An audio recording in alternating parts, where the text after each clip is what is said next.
So my father is retired Omaha Fire Assistant Chief. So growing up, was something I always saw, and it looked exciting, looked fun, looked rewarding to be able to help people. It's an honorable position. It's something different every day. You get anywhere from car accidents to medical calls to fires. So it's an exciting job, and you never know what you're going to get. So I was the acting battalion chief downtown. When the call came in, there was a lot of just, what are we walking into? What are we going to? We got reports that there was 2 guys in the sewer. I think they were a contractor to clean out the sewer, the drainage system of Omaha, and they weren't expecting an influx of rain, which caused the drainage system to be overloaded with water. They had gotten 1 person out, and then there was 1 person unaccounted for. I just kind of started implementing those rules that I know and the procedures that we follow. Had guys start popping manholes and looking down to see if we could get eyes on the victim. In your mind of, we didn't get to this person as fast as we could or do what we could have done.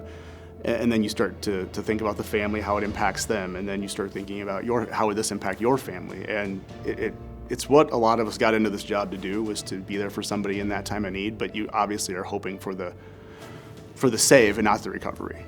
We teamed up with Omaha Public Works employees, and we were able to follow that map down where he possibly might have been washed up to. We were told over the radio that somebody from an apartment building, I believe, was calling dispatch and saying, hey, I can see a person who looks trapped.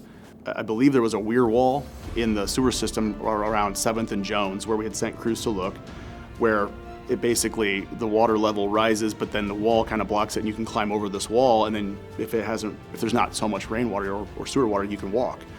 He had apparently found this area and walked or got out of the water and was visible from above through a grate that was sealed. He was in the rail yard, so we had to cut a fence to the rail yard, hop over some trains to get to him, and then there was a metal grate that was in between him and us. We had Truck 1 cut the grates along with Rescue 33. We cut the grates, and we were able to extricate him from that situation. You could tell he was drained. He's lucky to be alive, but physically, as far as emergent, surprisingly, he was in good shape. So, with Kurt and I's time on the job at this point in our careers, you've been kind of trained to expect the unexpected, and nothing really kind of shocks you.